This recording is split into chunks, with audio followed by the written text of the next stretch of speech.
What is training, and why is training so important in our work if you are going to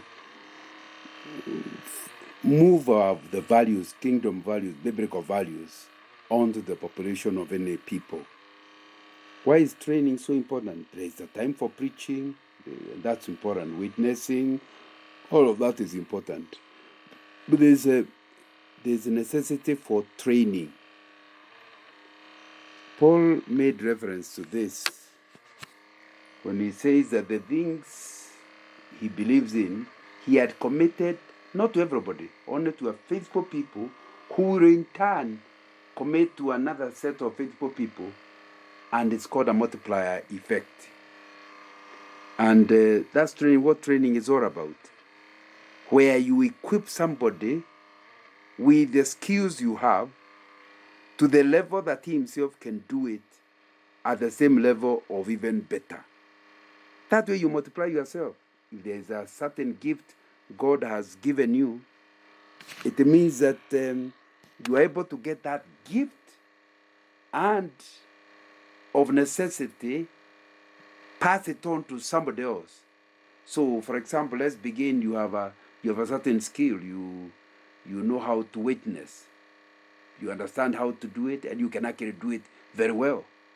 When you train another person in witnessing, what that means is that, assuming it takes 1 day to train, by the third day, there will be two of you. There will be you witnessing, there will be the trainee also witnessing. So two of you, you have doubled your output. What about if he also selects somebody and trains them to the same level with you? It will mean by the 5th day, there will be 3 of you. What about if you continue doing the same? That means the 3 of you are training others. Another 2 days later, you have multiplied them to yourselves to 6. So you can see within no time you percolate the whole group of people without necessarily addressing the whole crowd. So training is not a mass thing. Training is selecting, number one, people that are willing to be trained, so they understand what it is you want to train them about, and they like it, they are willing. Number 2, it is taking the effort of the expert and him changing the material to an understandable junk. That was reduce it to manageable pieces, so that somebody else who doesn't have his background can start understanding what it's all about, and then finally giving it time so that the trainer and the trainee can actually interact. And I think that will be something that will be very, very useful. So what you are saying is that any group of people that wants to have impact must allow for training. That's why KSF will spend time training the student leaders, who in turn are supposed to go to their fellow students and train them. That's why they will go to the few patrons and associates. Associates are people who visit schools to assist the students and train them so that they also can train others. So I think it's very important. People who are expert in an area is not a mass production. There are few. So if you don't use them well, it will reduce your impact by a big margin. So it is identifying that there are people with gifts and then spreading the gift to others through the efforts of training. So training is a multiplier. And it only is done when people have a real commitment to the objectives of the organization, or the objective that they have set out to do. And it will play a big role as it catalyzes the process of expanding your horizons And that will be important. When you train, you are giving knowledge, information, but also you must go beyond giving information to assisting people to practice it. That's why when he took the 12 disciples, unlike the masses whom he addressed and left, with these ones he invested himself in the 12. And they got to the level where they not only had knowledge, they also had experience. You know, they are on any subject, you can be at level 1, you have been trained only to level 1, that means you are aware. For example, you are aware there are bicycles and you are aware they can be ridden. That's the just, and you are aware how you have seen people riding a bicycle. Level 2 is awareness on how it is done. So you not only know, you are aware of how it is done. And I think that will be important. If you go to level 3, it means you can actually do it. You can actually ride a bicycle.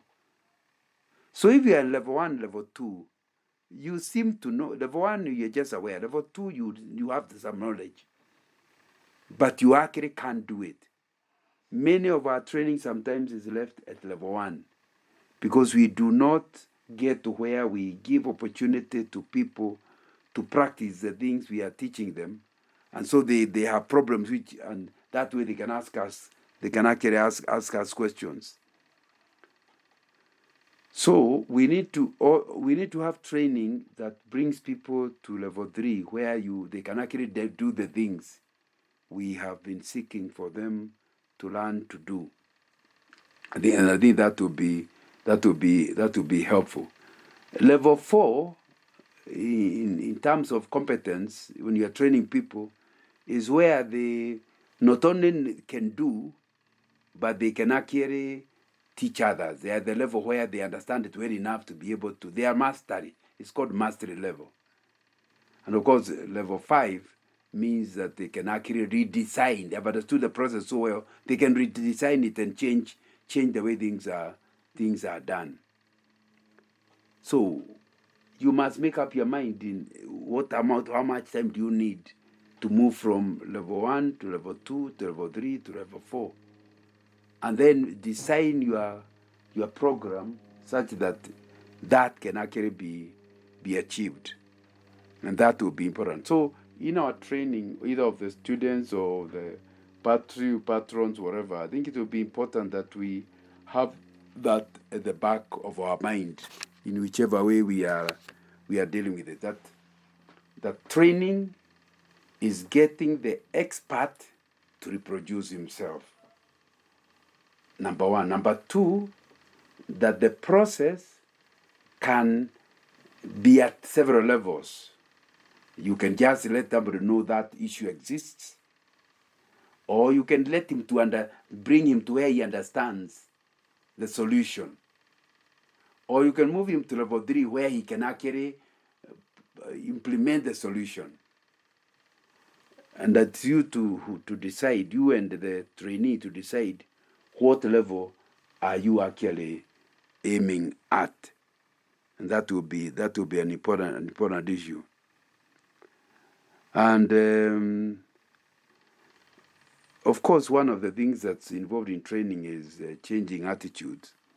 And I think it will be important to help whoever it is, the attitude they have they can have the knowledge, but the attitude will prevent them from succeeding. So you need to help them. Once people understand, one of the big benefits is earlier you were very afraid, insecure, unable to deal with the subject. For example, witnessing. You are feeling very afraid of actually going out to witness. But if somebody can train you to the level of can-do level, and you have actually done it with somebody assisting you until now you are confident, one of the things that happens is that you gain morale of the work. You gain confidence. And in the process, because of that, you will be able to do far much better than if you have been told, this thing is important to do, go and do it. But if somebody takes the time to train you, you gain the confidence, and in the process, you will achieve much more than if it just told you something.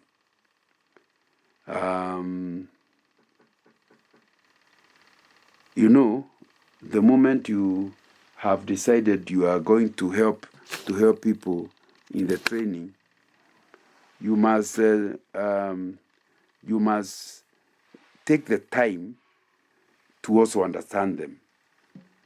In the training process, there are people who learn best through this method. There are people who learn best through another method. So you may need to find out the group you are training, what is their learning method? What do they find the issue? So the target group, can dictate how you run your training. But number two, the content itself may determine how you approach. Some things need to be not understood but memorized. You don't teach something that only requires memorization, like something that needs to be understood. But some things need to be practiced.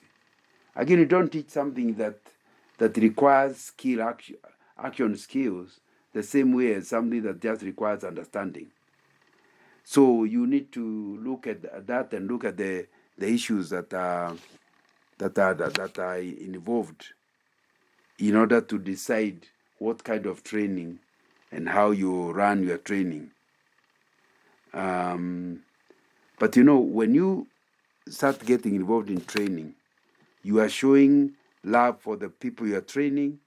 You are showing commitment to the vision you are training them on, and that commitment creates friendship.